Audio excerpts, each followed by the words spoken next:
राधे राधे जय जगन्नाथ सांग माने वीडियोटा टिके लॉन्ग हो जिवो कारण आज आम डिस्कशन करवा जे ये जो चंद्र ग्रहण होगा जाऊँगी 7 तारिख रे 7 सेप्टेम्बर रे तो सेटा 12टा राशि उपरे केमिति प्रभाव देखेबो कौन प्रभाव रहइबो हमर 12टा राशि उपरे आउ आपण चंद्र ग्रहण रे मेन 3-4टा जिनस करिवे। ग्रहण पूर्वरु गाधेबे निहाती, ग्रहण सरला परे तो गाधेबे। ग्रहण मध्य रे 9:30 आपणकर 1:30 पर्यंत जदि 3 घंटा न पारुचंती मिनिमम अध घंटा कि घंटाटे गोटे माला हो 108 टाइम्स हो खातारे लिखि पारिबे।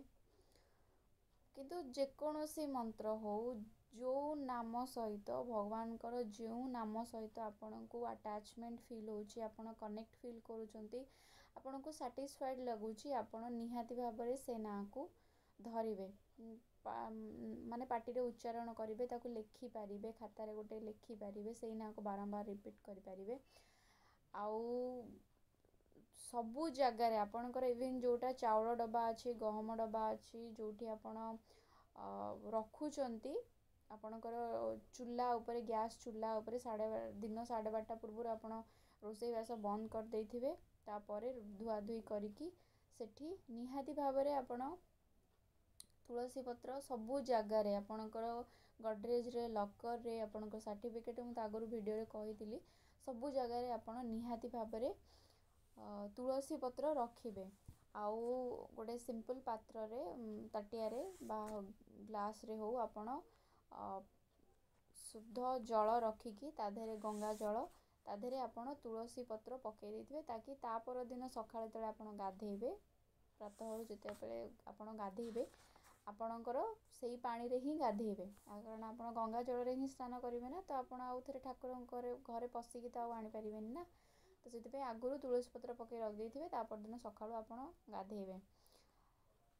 आमर रहिला एबे डिस्कशन जे आमे डिस्कशन करबा मेष राशि रे मेषठू नै कि मीन पर्यंत को राशि उपरे कोन प्रभाव रहउची। एटा बहुत बड़ ग्रहण आउ 3.5 घंटार ग्रहण तो एटा बहुत वर्ष पर आसीची जेमती आपण न्यूज रे सुनुचंदी इफेक्ट हमकु 3 मास 4 मास पर्यंत देखिबा को मिलिबो। तो चलतु डिस्कशन करबा को राशि पाइका कोन अछि। मेष राशि पाई जदि आमे कहबा तो मेष राशि रो 11th हाउस रे लागुची ग्रहण मेष राशि पाइका शुभ अछि आर्थिक लाभ हबो जॉब रे प्रमोशन मिलिबो फैमिली रे सुख शांति रहइबो मेंटली जो स्ट्रेस थिला जो आपणकर लोन जदि किछि करिथिबे बा काहाटू पैसा कर्ज जो बढ़ी जाई थाए तो सेथिरु आपनको एई टाइम रे रिलैक्सेशन मिली पारिबो आपण से आपणकर लोन जो आनी चंदी ताको आपण सेथिरु मुक्ति मिलिबो आपनको। किंतु आपणकर जो भाई भौणी अछंती बा आपणकर कजन जो माने अछंती तांको सहित टिके मतभेद हेई पारे आपणकर भाई भौणी आपणकर कजन फ्रेंड्स एमानक सहित मतभेद हेई पारे सेति पयका बाणी को कंट्रोल रखिबे किछि भी आपण जदि प्लानिंग अछि करिवार ताहाले आपण आगे काहा को कहिबेनी जे मु एई प्लानिंग मोर आगु को हबा को मु एया करिया को चाहूची मोर स्टेप्स एया तो डिस्कशन कहा सहित करिवेनी आमे बहुत समस्त को निजर भाबे डिस्कशन कर दियंती तो करिवेनी तरबर हे कि कोनोसी भी डिसीजन नेबेनी आ निज सहित टिके टाइम स्पेंड करिवे जदि पॉसिबल हबो निज सहित टाइम स्पेंड करिवे निज जदि आपण निजे निजर सांग होई गले ताहाले आउ बाहरे कोठी सांग खोजिबा दरकार नाही।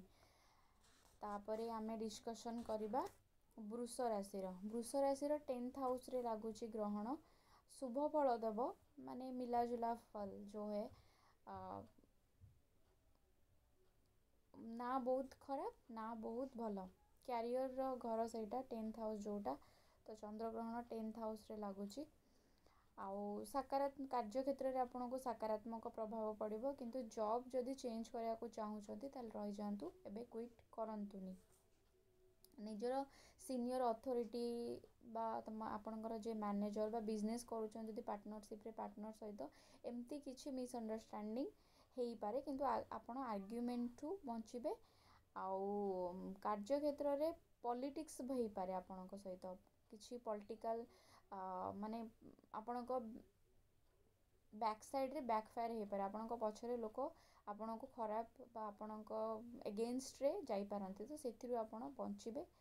ଆଉ ନିଜ ବାପାଙ୍କ ହେଲ୍ଥକୁ ଟିକେ ଧ୍ୟାନ ଦେବେ। ବାପାଙ୍କ ସହିତ ବି ଆପଣଙ୍କର ଆର୍ଗ୍ୟୁମେଣ୍ଟ ହେଲା ଭଳିଆ ସିଚୁଏସନ୍ କ୍ରିଏଟ୍ ହେଇପାରେ, ସେଥିପାଇଁ ବାପାଙ୍କ ସହିତ ନା ଆର୍ଗ୍ୟୁମେଣ୍ଟ କରିବାର ଅଛି, ବାପାଙ୍କର କେୟାର ନେବାର ଅଛି। ଯଦି ଯାହା ବି କହୁଛନ୍ତି ତାହେଲେ ଚୁପଚାପ ଶୁଣିକି ରହିଯାଆନ୍ତୁ। ଘରେ ମାନସିକ ଅଶାନ୍ତି ଟିକେ ହେଇପାରିବ, ଆଉ ରିଲେସନସିପ୍ ଇସ୍ୟୁ ମଧ୍ୟ ହେଇପାରେ ଯେଉଁମାନେ ଅନମ୍ୟାରେଡ୍ ଅଛନ୍ତି। ତାପରେ ଆମେ ଆସିବା ମିଥୁନ ରାଶି। ମିଥୁନ ରାଶିର 9th ହାଉସ୍ରେ ଲାଗୁଛି ଗ୍ରହଣ, ମଧ୍ୟମ ଫଳ ଦେବ। ଗୁରୁ ବା ପିତା ବା ଗୁରୁଜନଙ୍କ ସହ ମତଭେଦ ହେଇପାରେ।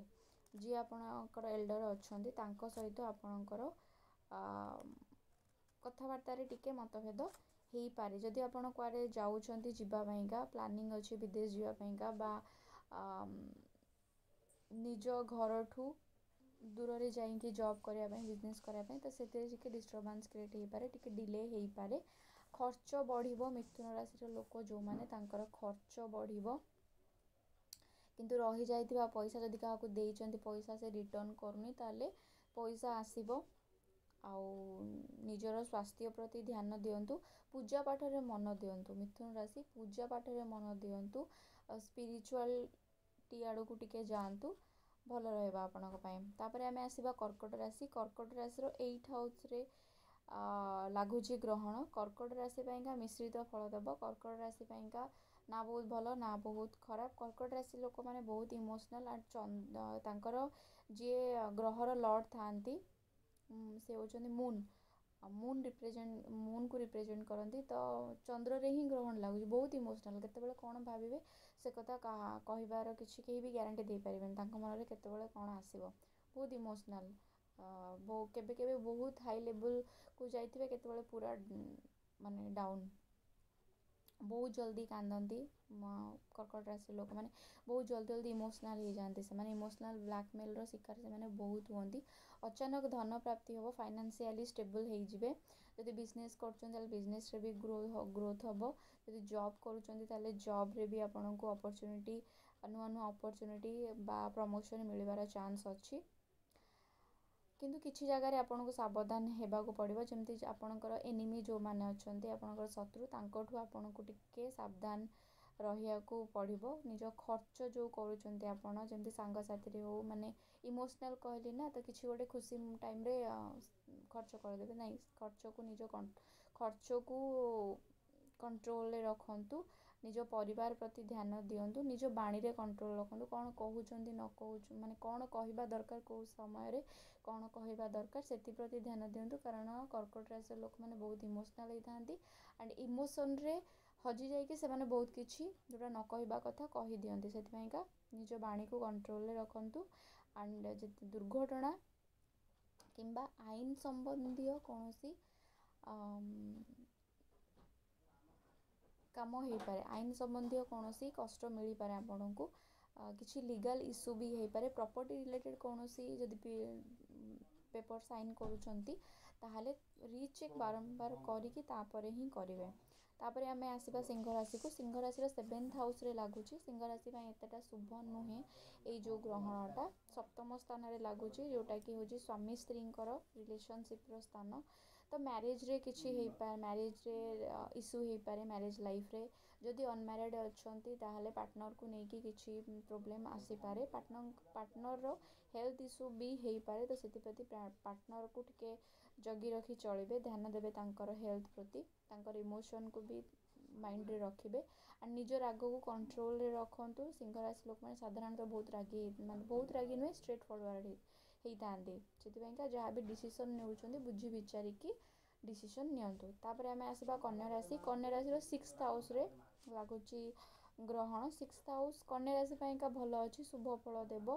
ନିଜ ସ୍ୱାସ୍ଥ୍ୟରେ ଉନ୍ନତି ହେବ। ଯଦି ଲୋନ୍ କରିଛନ୍ତି ଆଗରୁ ବା କେଉଁଠି ପଇସା ଫସିଯାଇଛି ତ ରିଟର୍ଣ୍ଣ ଆସିବ ଆପଣଙ୍କୁ, ସେ ପଇସା ବି ଆପଣଙ୍କୁ ମିଳିବ। ଶତ୍ରୁ ହାନି ହେବ, ଆପଣଙ୍କ ଶତ୍ରୁମାନେ ଆପଣଙ୍କ ଏଗେନ୍ଷ୍ଟରେ ଗଲେ ମଧ୍ୟ ସେମାନେ ସେମିତି କିଛି ଖରାପ କରିପାରିବେନି। ଆପଣଙ୍କର କାର୍ଯ୍ୟ କ୍ଷେତ୍ରରେ ସଫଳତା ମିଳିବ। ଆପଣଙ୍କର ଯେଉଁ ଅନିଦ୍ରା ଅଛି ବା ମାନସିକ ଅଶାନ୍ତି ଯେଉଁଟା ରାତିରେ ନିଦ ହେଉନି ସେଥିପ୍ରତି ଧ୍ୟାନ ଦିଅନ୍ତୁ। ଟିକେ ଷ୍ଟ୍ରେସ୍ ହେଇପାରେ, ବାକି ଆଉ ସବୁ ଭଲ ଅଛି। ତୁଳା ରାଶିର ଲୋକମାନଙ୍କ ପାଇଁ ଯଦି ଆମେ କହିବା, ତୁଳା ରାଶିର ଜାତକମାନଙ୍କ ପାଇଁ ତୁଳା ରାଶିର 5th ହାଉସ୍ରେ ଲାଗୁଛି ଗ୍ରହଣ, ତ ଯେଉଁଟାକି ହେଉଛି ସନ୍ତାନ ବିଦ୍ୟାର ଘର। ତ ସନ୍ତାନକୁ ନେଇକି ଆପଣଙ୍କର ଯଦି ଆପଣ ଅନମ୍ୟାରେଡ଼ ଅଛନ୍ତି, ଆପଣ ଯଦି ମ୍ୟାରେଡ଼ ଅଛନ୍ତି ତାହେଲେ ଆପଣଙ୍କର ପୁଅ ଝିଅ ଯେଉଁମାନେ ଅଛନ୍ତି ତାଙ୍କର ହେଲ୍ଥ ପ୍ରତି ଟିକେ ଧ୍ୟାନ ଦେବେ। ଆଉ ତୁଳା ରାଶିର ଲୋକମାନେ ଖାସ୍ କରିକି ଏଇ ଟାଇମ୍ରେ ଯଦି କନସିଭ୍ କରିବା ପାଇଁ ଚାହୁଁଛନ୍ତି ଏଇ ମାସ 2 ମାସ ଭିତରେ, ପ୍ଲିଜ୍ ସେମିତି କିଛି ବି ଷ୍ଟେପ୍ ନେବେନି। ରିଲେସନସିପ୍ରେ ଇସ୍ୟୁ ଆସିପାରେ। ବିଦ୍ୟାର୍ଥୀ ଯେଉଁମାନେ ପାଠ ପଢ଼ୁଛନ୍ତି, ତାଙ୍କର ଷ୍ଟୁଡେଣ୍ଟ ଅଛନ୍ତି, ତାଙ୍କର ପାଠପଢ଼ାରେ ଡିଷ୍ଟର୍ବାନ୍ସ ହେଇପାରେ। ସରାଉଣ୍ଡିଂରେ ବହୁତ ଡିଷ୍ଟ୍ରାକ୍ସନ୍ସ ଆସିପାରେ। ତ ଏଇଭଳି ତୁଳା ରାଶିର ଲୋକମାନଙ୍କ ପାଇଁକା ଏଇଭଳିକା ରହିବ। ତାପରେ ଆମେ ଆସିବା ବିଛା ରାଶି। ବିଛା ରାଶିର 4th ହାଉସ୍ରେ ଲାଗୁଛି ଗ୍ରହଣ, ଯେଉଁଟାକି ଏତେଟା ଶୁଭ ନୁହେଁ। ମାଆଙ୍କ ଦେହ ଟିକେ ଖରାପ ହେଇପାରେ। ଯଦି ଆପଣଙ୍କର ମାଆଙ୍କ ସହିତ ମତଭେଦ ବି ହେଇପାରେ। ମାଆ ଯଦି କିଛି ଆପଣଙ୍କୁ କହୁଛନ୍ତି ବା ମଦର ହେଡ୍ ଯିଏ ପର୍ସନ୍ ଅଛନ୍ତି ଶାଶୁ ମା, ତ ଯଦି କିଛି କହୁଛନ୍ତି ଚୁପ୍ ରହିଯାଆନ୍ତୁ, ଆର୍ଗୁମେଣ୍ଟ କରନ୍ତୁନି। ଘରେ ଅଶାନ୍ତି ସୃଷ୍ଟି ହେଇପାରେ, ରିଲେସନସିପ୍ ଇସ୍ୟୁ ହେଇପାରେ, ମନରେ ଚିଡ଼ଚିଡ଼ାପଣ ଆସିପାରେ। ସୁଖ ସୁବିଧା କିନ୍ତୁ ବୃଦ୍ଧି ହେବ। ଆପଣ ଯାହା ଚାହୁଁଛନ୍ତି, ଆପଣଙ୍କ ଫାଇନାନ୍ସିଆଲି ଆପଣ ଯାହା ଚାହୁଁଛନ୍ତି, ଆପଣଙ୍କର ଇଚ୍ଛା ପୂର୍ଣ୍ଣ ହେବ। ଯେତେବେଳେ ଗାଡ଼ି ଚଲାଉଛନ୍ତି ସାବଧାନ ହେଇକି ଗାଡ଼ି ଚଲାନ୍ତୁ। ଯଦି ଗାଡ଼ି କିଣିବାର ଇଚ୍ଛା ଅଛି, ଗାଡ଼ି ମଧ୍ୟ ଏଇ ଟାଇମ୍ରେ ଆପଣ କିଣିପାରିବେ। ଧାର୍ମିକ ଯାତ୍ରା ଆପଣ କରିପାରନ୍ତି, କିନ୍ତୁ ମାଆଙ୍କୁ ଧ୍ୟାନ ଦିଅନ୍ତୁ। ତାପରେ ଆମେ ଆସିବା ଧନୁରାଶି ଉପରେ। ଧନୁରାଶିର 3rd ହାଉସ୍ରେ ଲାଗୁଛି ଗ୍ରହଣ, ଯେଉଁଟାକି ପରାକ୍ରମର ସ୍ଥାନ। ଧନୁରାଶି ପାଇଁକା ଗ୍ରହଣ ଶୁଭ ଅଛି। ପରାକ୍ରମ ବଢ଼ିବ ଆପଣଙ୍କର। ଆପଣଙ୍କୁ ଆକ୍ଟିଭ୍ ଲାଗିବ। ଆପଣ ଯାହା କରିବାକୁ ଚାହୁଁଛନ୍ତି ୟୁନିଭର୍ସ ଆପଣଙ୍କୁ ସପୋର୍ଟ କରିବ, ଆପଣ କରିପାରିବେ। ଧନ ଲାଭ ହେବ। ଭାଇ ଭଉଣୀମାନଙ୍କର ସହଯୋଗ ମିଳିବ। ଫ୍ରେଣ୍ଡସ୍ମାନଙ୍କର ସହଯୋଗ ମିଳିବ। ସରାଉଣ୍ଡିଂରେ ଆପଣ ଯାହା ବି ଡିଷ୍ଟ୍ରାକ୍ସନ୍ସ ଥିଲା ସେଗୁଡ଼ାକ ସବୁ ହଟିଯିବ। ଆଉ ଜବ୍ ଯଦି ଚେଞ୍ଜ କରିବାକୁ ଚାହୁଁଛନ୍ତି ଆପଣ, ତାହେଲେ ଜବ୍ ମଧ୍ୟ ଚେଞ୍ଜ କରିପାରିବେ, ସକ୍ସେସ୍ ମିଳିବ। ତାପରେ ଆମେ ଆସିବା ମକର ରାଶି। ମକର ରାଶିର 2nd ହାଉସ୍ରେ ଲାଗୁଛି। ମକର ରାଶି ପାଇଁ ଏତେଟା ଶୁଭ ନାହିଁ। ଯଦି କାହାକୁ ପଇସା ଦେଉଛନ୍ତି ତାହେଲେ ଭାବିଚିନ୍ତି ବୁଝି ବିଚାରିକି କାହାକୁ ପଇସା ଏଇ ଟାଇମ୍ରେ ଦିଅନ୍ତୁ। ଏଇ 3-4 ମାସ ଭିତରେ, ଏଇ ଟାଇମ୍ ମାନେ 3-4 ମାସ ଭିତରେ ରିଲେସନସିପ୍ ଇସ୍ୟୁ ହେଇପାରେ। ଆଣ୍ଡ ଫ୍ୟାମିଲିରେ ମଧ୍ୟ ଇସ୍ୟୁ ହେଇପାରେ। ଯେତେବେଳେ ଆପଣ ପଇସାର ଲେନଦେନରେ ଲସ୍ ସହିବେ ତ ଫ୍ୟାମିଲିରେ ତ ଇସ୍ୟୁ ହେବ ହିଁ ହେବ। ଯଦି ପ୍ରମୋସନର ଚାହୁଁଛନ୍ତି ତାହେଲେ ପ୍ରମୋସନରେ ବି କେଉଁଠି ନା କେଉଁଠି ମିସ୍ ହେଇପାରେ। ତେଣୁ କ୍ୟାରିୟରରେ ଗ୍ରୋଥ୍ ଅଛି, କିନ୍ତୁ ଭାବି ଚିନ୍ତିକି ଷ୍ଟେପ୍ ନିଅନ୍ତୁ, ବୁଝି ବିଚାରିକି ଷ୍ଟେପ୍ ନିଅନ୍ତୁ, ତାହେଲେ ଠିକ୍ ରହିବ ଆପଣ ପାଇଁ। ତାପରେ ଆମେ ଆସିବା କୁମ୍ଭ ରାଶି। କୁମ୍ଭ ରାଶିର ଲୋକମାନଙ୍କ ପାଇଁ ସ୍ପେଶିଆଲି କୁମ୍ଭ ରାଶିରେ ହିଁ ଗ୍ରହଣ ଲାଗୁଛି। ତେଣୁ କୁମ୍ଭ ରାଶିର ଲୋକମାନେ ଟିକେ ସାବଧାନ ରହିବେ। କୁମ୍ଭ ରାଶିରେ ହିଁ ରାହୁ ଚନ୍ଦ୍ରମାଙ୍କୁ ଗ୍ରାସ କରୁଛନ୍ତି, ଯେଉଁଟାକି ଭଲ ନୁହେଁ। ଯେଉଁ ରାଶିରେ ଗ୍ରହଣ ଲାଗେ ସେଇ ରାଶି ପାଇଁ ତ ଆଦୌ ଭଲ ନୁହେଁ। ଦୁର୍ଘଟଣା, କ୍ରୋଧ, ସ୍ୱାସ୍ଥ୍ୟ, ଆପଣଙ୍କର ଯାହା ଇମୋସନ୍ ଅଛି, ନିଜ ପର୍ସନାଲିଟି ଉପରେ ଆପଣଙ୍କର ନିଜ ପର୍ସନାଲିଟି ଡିଷ୍ଟର୍ବାନ୍ସ ହେଇପାରେ। ମାନେ କି ଆପଣଙ୍କର ବ୍ୟକ୍ତିତ୍ୱରେ କ୍ୱେଶ୍ଚିନ୍ ମାର୍କ ଆସିପାରେ। ତ ସେଥିପାଇଁକା ଆପଣ ନିଜ ମାଇଣ୍ଡକୁ ଷ୍ଟ୍ରଙ୍ଗ ରଖନ୍ତୁ। ଆଉ ଏଇ ଚନ୍ଦ୍ରଗ୍ରହଣ ଟାଇମ୍ରେ ଆପଣ ନିହାତି ଭାବରେ ମନ୍ତ୍ର ଦୁର୍ଗା ସପ୍ତଶତୀର ପାଠ ନିହାତି ଭାବରେ କରିବେ। ଆପଣ ପାଇଁ ଏଇଟା ରାମବାଣ ଉପାୟ ହେବ। ନିଜ ପାର୍ଟନରର ହେଲ୍ଥରେ କିଛି ବି ପ୍ରୋବ୍ଲେମ୍ ହେଇପାରେ, ତ ସେଥିପ୍ରତି ଆପଣ ଧ୍ୟାନ ଦେବେ। ତାପରେ ଆମେ ଆସିବା ମୀନ ରାଶି। ମୀନ ରାଶିର 12th ହାଉସ୍ରେ ଲାଗୁଛି ଗ୍ରହଣ, ଯେଉଁଟାକି ବ୍ୟୟର ଖର୍ଚ୍ଚର ହାଉସ୍, ଖର୍ଚ୍ଚର ଘର। ତ ଖର୍ଚ୍ଚ ଅଧିକା ହେଇପାରେ, ତ ଖର୍ଚ୍ଚ କମେଇବେ। ଯେତିକି ଦରକାର ସେତିକି ହିଁ ଖର୍ଚ୍ଚ କଲେ ଭଲ। ରିଲେସନସିପ୍ରେ ସବୁ ଇଏରେ ରିଲେସନସିପ୍ରେ ଇସ୍ୟୁ ହେବ। ରିଲେସନସିପ୍ରେ ଇସ୍ୟୁ ଏଇଥିପାଇଁ ହେବ ଯେତେବେଳେ ଆମର ଫାଇନାନ୍ସ ଆଉ ରିଲେସନସିପ୍ ଦୁଇଟାକ କନେକ୍ଟ ଅଛନ୍ତି। ଯଦି ଫାଇନାନ୍ସ ଭଲ ଅଛି ତାହେଲେ ରିଲେସନସିପ୍ ବି ଭଲ ଅଛି। ଯଦି ଫାଇନାନ୍ସ ଲୁଜ୍ ହେଉଛି ରିଲେସନସିପ୍ ଇସ୍ୟୁ ଆସିବ। ଆଣ୍ଡ ମୀନ ରାଶିର 12th ହାଉସ୍ରେ ଲାଗୁଛି ଗ୍ରହଣ। ସେଥିପାଇଁକା ଆପଣଙ୍କର ଯିଏ ଇଷ୍ଟ ଦେବତା ଅଛନ୍ତି ତାଙ୍କର ମନ୍ତ୍ର ଆପଣ ଏଇ ଗ୍ରହଣ ଟାଇମ୍ରେ ଚାଣ୍ଟିଂ କରିପାରିବେ। ତ ଏଇଭଳି ଭାବରେ ଆମେ ଡିସ୍କସନ୍ କଲେ 12ଟା ରାଶିର କେଉଁଭଳି ଭାବରେ କଟିବ। ଆଉ ଆପଣ ନିହାତି ଭାବରେ ଗ୍ରହଣ ଟାଇମ୍ରେ ଆପଣ ମନ୍ତ୍ର ଚାଣ୍ଟିଂ କରିବେ, ଯେଉଁ ବି ଭଗବାନଙ୍କୁ ଆପଣ ମାନୁଛନ୍ତି, ଯାହା ସହିତ ଆପଣ କନେକ୍ଟ ଫିଲ୍ କରୁଛନ୍ତି, କିଛି ନ କରିବାଠୁ କିଛି କରିବା ଭଲ, ଲେଖିପାରିବେ। ତ ଆପଣଙ୍କର ଯଦି କିଛି ଡାଉଟ୍ ଅଛି ତାହେଲେ ଆପଣ ମୋତେ କମେଣ୍ଟ କରିପାରିବେ। ବାସ୍ତୁ ରିଲେଟେଡ଼୍ ଯଦି କିଛି ସମସ୍ୟା ଅଛି ତାହେଲେ ମଧ୍ୟ ଆପଣ ମେନସନ୍ କରିପାରିବେ। Thank you.